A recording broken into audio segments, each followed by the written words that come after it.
अगर आप भी लेना चाहते हैं देश दुनिया की तमाम जानकारी तो आज ही सब्सक्राइब करें हमारे चैनल को। साथ ही नीचे दिए बेल आइकन को जरूर दबाएं ताकि हर अपडेट आप तक पहुंच सके। आज कांग्रेस द्वारा उत्तर प्रदेश सरकार मुखिया योगी आदित्यनाथ से 5 सवाल पूछे गए। क्या है वो 5 सवाल? इस 5 सवालों से बात करने के लिए हमारे साथ नसीमुद्दीन सिद्दीकी साहब मौजूद हैं। सर, आज कांग्रेस द्वारा जो 5 सवाल पूछे गए थे, उन 5 सवालों में जो शिक्षा मित्रों को लेकर पहली प्राथमिकता दी गई थी, क्या है उनके वादे जो पूरे नहीं किए गए? देखिए, उनके साथ ही नहीं, उनके पूरे परिवार के साथ और शिक्षा मित्र ही नहीं, पूरे समाज के साथ धोखा करने का काम योगी आदित्यनाथ जी की सरकार ने किया है। आज शिक्षा मित्र भूखमरी के कगार में हैं। उनके घर में दो टाइम जो उनका चूल्हा नहीं जल रहा है, और जो इन्होंने अपने संकल्प पत्र में जो लिखा था पूरा करना तो दूर रहा, उन्होंने ABCD नहीं शुरू किया। ये 5 सवालों के अंतर्गत एक सवाल हमारा ये भी कि ऐसा क्यों। सर, हम इसी सवाल को लेकर अगर बात करते हैं, शिक्षा मित्र लगातार प्रदर्शन पर भी बैठे हैं, लाठियां चल रही हैं उनके ऊपर, केसेस भी दौर हो रहे हैं। इसके अलावा क्या कांग्रेस इनकी तरफ से कुछ पैरवी कर रहा है? ये पैरवी नहीं, क्या है, अगर हम उनकी लड़ाई प्रेस के सामने लड़ रहे हैं, उनके साथ खड़े होकर के सड़कों पे लड़ने के लिए तैयार हैं, पैरवी के साथ साथ हम उनकी लड़ाई लड़ने के लिए तैयार हैं। पैरवी तो छोटी बात हो गई, पैरवी तो हम कर ही रहे हैं। हम तन से मन से हर तरीके से उनके साथ खड़े हैं, पूरी पैरवी कर रहे हैं। आपका दूसरा सवाल है किसानों को लेकर। किसानों को लेकर क्या है इसमें कांग्रेस योगी के लेकर? किसानों के साथ जो है जितना धोखा इस सरकार ने किया है, मेरी याददाश्त में कभी किसी सरकार ने नहीं किया। हम अगर रबी के किसानों की बात कर लें तो किसानों का गेहूं जो 19 रुपया कुछ पैसा पर किलो आपने तय किया था, 14 रुपये किलो आज भी कोई पूछ नहीं रहा है, सड़ रहा है। बारिश आ गई, रखने की जगह नहीं, कोई खरीदारी नहीं, बिचौलियों के वारे न्यारे हो गए, घटतौली अपनी तरफ है। गन्ना किसानों का जितना बुरा हाल है, ये कहते हैं कि चीनी के रेट नहीं बढ़ रहे हैं तो हम गन्ने की भी रेट नहीं बढ़ाएंगे। मैं गन्ना किसान भी हूँ, मैं रबी का किसान भी हूँ, मैं गन्ना मंत्री भी रहा हूँ और 3 बार कृषि मंत्री भी रहा हूँ, सिंचाई मंत्री भी रहा हूँ। आप क्यों गलत बता रहे हो? गन्ना किसानों का आपने 4.5 साल में कितना रेट बढ़ाया, हम ये जानना चाहते हैं। और पिछली 20 साल की सरकारें जो दूसरी रही आपके अलावा, किस सरकार ने कितना कितना बढ़ाया, वो भी जानना चाहते हैं। गन्ना किसानों का जो पेमेंट 14 दिन के अंदर गन्ना लेने के बाद हो जाना चाहिए, कितनों का आपने किया? अगर नहीं किया तो गन्ना एक्ट के मुताबिक 15% ब्याज उनको दिया जाना है। कितने लोगों का आपने ब्याज दिया? एक का भी ब्याज आपने नहीं दिलाया।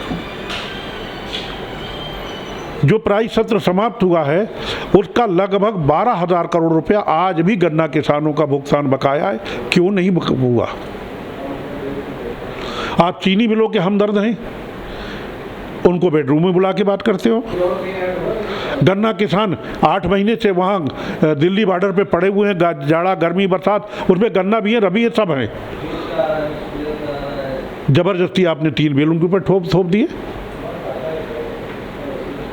जो गन्ना पैदा होता है उस गन्ने से चीनी भर नहीं बनती, उस गन्ने से मोलेसेस बनता है जिसको शीरा कहते हैं, जिससे जीवन रक्षक दवाएं बनती हैं और जिससे लीकर बनता है, अल्कोहल बनाया जाता है। उस गन्ने से पेपर बनता है, उस गन्ने से बिजली बनती है, उस गन्ने से प्रेस मैट बनता है, उस गन्ने से खाद बनती है। अरे 1-2 चीज नहीं बनती भाई। गन्ना किसान को आप दे क्या रहे हो? लेकिन एक चीज़ अगर बता दें कि जैसे आप आरोप लगा रहे हैं, तो वहीं दूसरी ओर सरकार का सीधा कहना है कि यूपी की जो किसान है वो हमारे काम से खुश है। बॉर्डर में जो लोग बैठे हैं वो यूपी के नहीं हैं, और जितने भी बैठे हैं वो ज़्यादातर विपक्ष पार्टी के छोटे दल हैं जो बैठ के हमारा विरोध कर रहे हैं। कोई भी व्यक्ति कब खुश होता है? मैं थोड़ी देर के लिए मान लेता हूँ, उनकी झूठ बात को थोड़ी देर के लिए मान लेता हूँ कि खुश हैं। कोई भी व्यक्ति कब खुश होता है? जब उसको उसका हक मिल जाए। मैंने जो अभी आपके सामने बात रखी है, गन्ना एक्ट के मुताबिक 14 दिन के अंदर अगर गन्ने का पेमेंट नहीं होता तो 15% ब्याज देना पड़ेगा। इस सरकार ने अगर 1 रुपया भी किसी किसान का ब्याज दिया हो तो बता दे। गन्ना इसलिए किसान खुश है कि नियम के तहत उसके साथ धोखेबाजी की जा रही है। खुश है वो। उसका 19-20 रुपए जो गेहूं बिकना चाहिए आज 14 रुपए नहीं बिका, सड़ रहा है, इसलिए वो खुश है। जो है सामने है भाई। जब आप सरकार में मंत्री थे उस वक्त की तुलना में आज की तुलना में क्या फ़र्क आया है? एक मिसाल देता हूँ। जब मैं गन्ना मंत्री बना तो गन्ने के रिकॉर्ड होता है, ये आज भी रिकॉर्ड है, हमेशा रहेगा, उठा के देख लीजिएगा। जब मैं गन्ना मंत्री बना 13 मार्च 2007 को तो गन्ने के रेट से 122 रुपए कुंटल, और जब मैं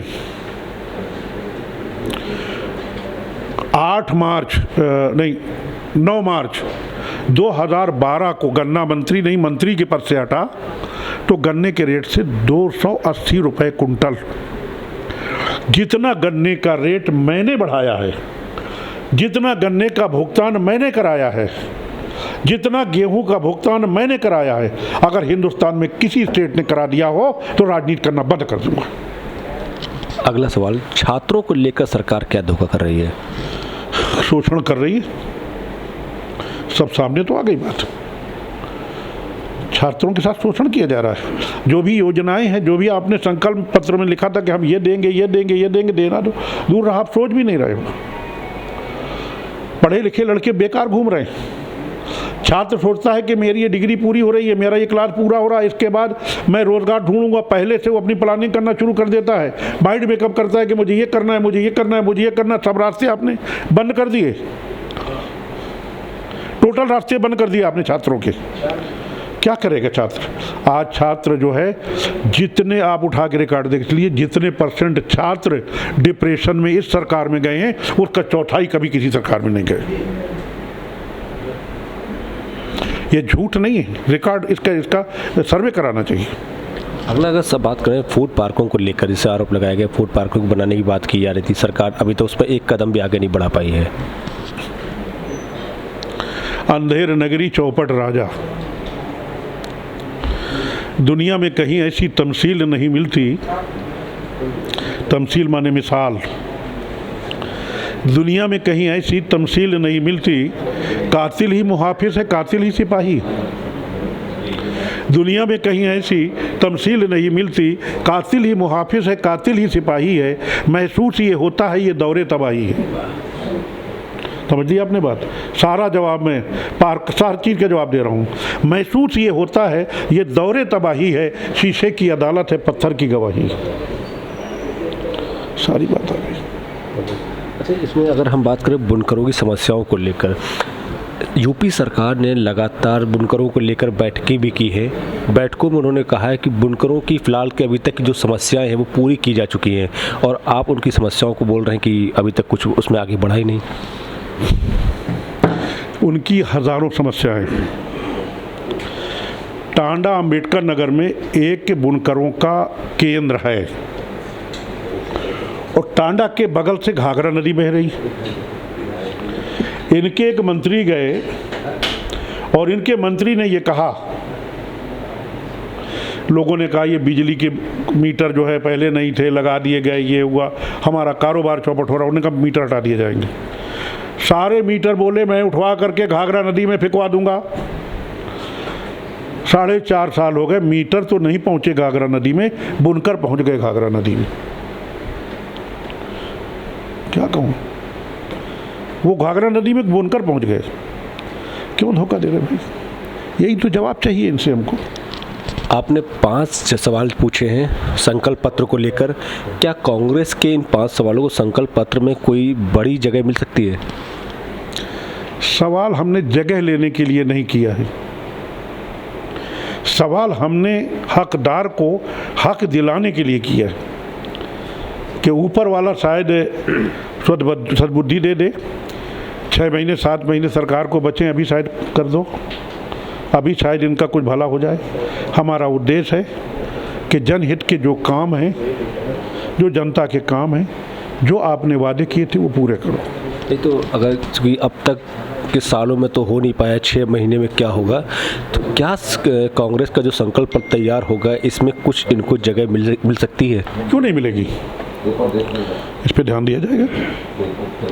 एक आखिरी सवाल है, लगातार कभी अखिलेश यादव ने प्रेस कॉन्फ्रेंस की थी जिसमें कि चुनाव को लेकर जो पुलिस पर आरोप लगाया गया है कि पुलिस जबरन तरीके से लोगों को वोटिंग डलवा रहे हैं, मारपीट कर रहे हैं और जो वोट भाजपा को नहीं देना चाहते उनको हटाया जा रहा है।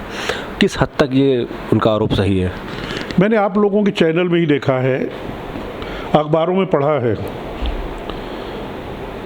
कि पंचायत चुनाव में, खास तौर पे जिला पंचायत अध्यक्ष और ब्लॉक प्रमुखी के चुनाव में गोलियां चली हैं, बम चले हैं, तलवारें चली हैं, लाठियां चली हैं और पुलिस मूक दर्शक बनी देख रही है। क्या मतलब है?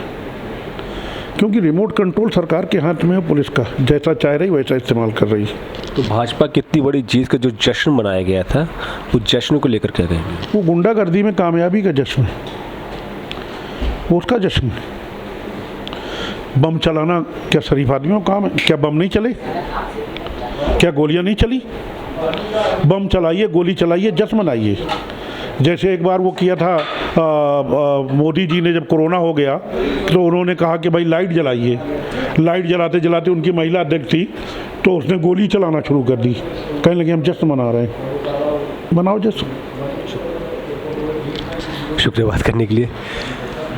कांग्रेस के ये 5 सवाल देखना है कि आगे कितना सरकार इस पर संज्ञान लेती है और इन 5 सवालों का क्या निर्णय, क्या फैसला आता है। वीडियो जर्नलिस्ट अविनाश के साथ देवेंद्र प्रताप सिंह, प्रभात साक्षी, लखनऊ।